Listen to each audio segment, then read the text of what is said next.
Dr. Majduline El-tahir, a Sudanese political analyst, joins me to discuss events in Sudan. Thank you very much for your time this evening.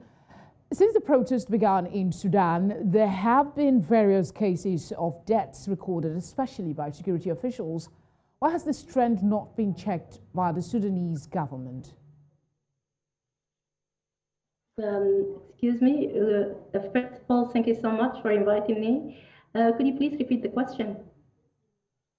Okay, I'm asking, there's been protests in Sudan. Since it's begun, there have been various cases of deaths that has been recorded, and security agencies have confirmed the figure. I'm trying to find out from you, why has this trend not been checked by the Sudanese government? Well, it's the Sudanese government which is killing its own civilian people, completely peaceful demonstrators. They target specifically young men and women between the age of 15 all the way up to 30 with bullets directly targeting the head. It is shoot to kill policy. Unfortunately, I have to correct your figure of 6 people dead today. There are 7 now. I just received the information. It is the 7th martyr just of this evening. And totaling 110 rather than 109, as you reported.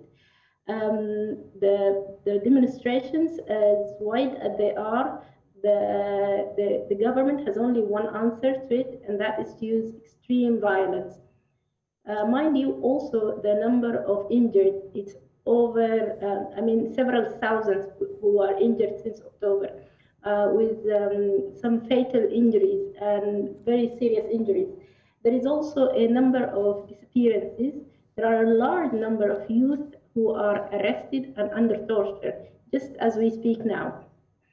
As we speak now, the Sudanese government throws tear gas inside the hospitals. And all this is documented. And they also shoot inside hospitals. They go inside the hospital and shoot in there. The conditions under which the Sudanese doctors operate are quite impossible.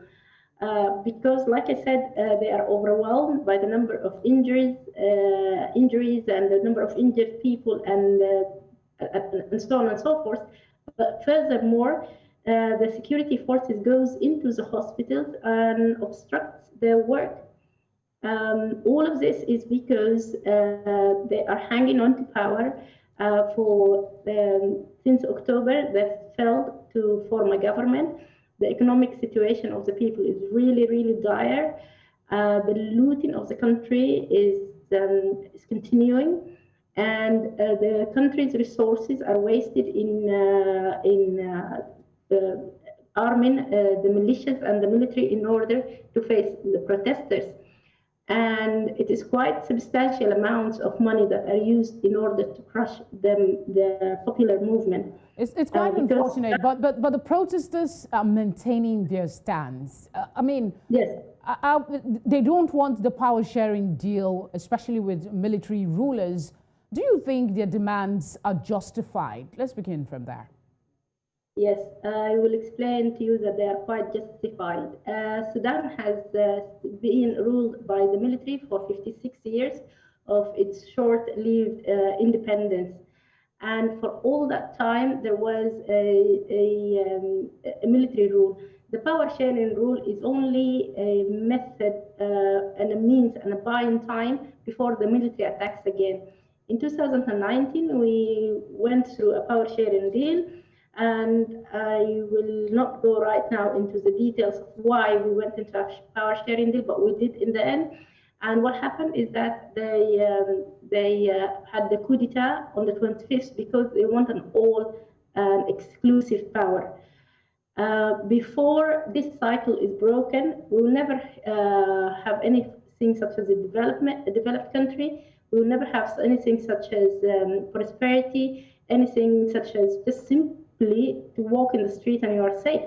You're saying there is no, sorry to interrupt you, but I had to come in there. You say there is no prosperity coming. And how badly hit has the economy been since the anti-government protests? If you can just explain that for us.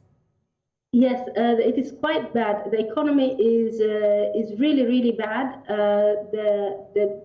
The whole nation is almost in a standstill situation, whereby there are only two activities. It is the people protesting against the government and the government trying to crush the people.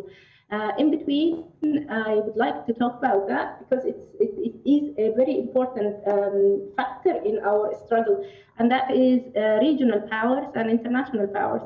Sudan is being pulled this way and that way by regional powers because these military juntas, they do get their support, that be financial and military, from all the regional, from the countries in the region. I would name Egypt and Saudi Arabia and United Arab Emirates, who have vested interest in the chaos that is happening in the Sudan, with their partnerships in several shady deals with the Sudan. But furthermore, our plight was aggravated by the Russian-Ukrainian war. And the day when Russia invaded Ukraine, our deputy Supreme Council, Hemeti, was in Russia to ensure that the Russians have their hands on the gold of the Sudan. This is again reported several times by international media. On the other hand, with again a promise of setting base for the Russians, a military base in the shores of the Red Sea. Okay. However, on the other hand, the United States is pushing very hard through its allies in the region, including Israel and Saudi Arabia and United Arab Emirates and Egypt, in order to ensure the headquarters of the AFRICOM, the American Marines for Africa, that the headquarters is in Khartoum, and again for the use of the naval bases in the Red Sea.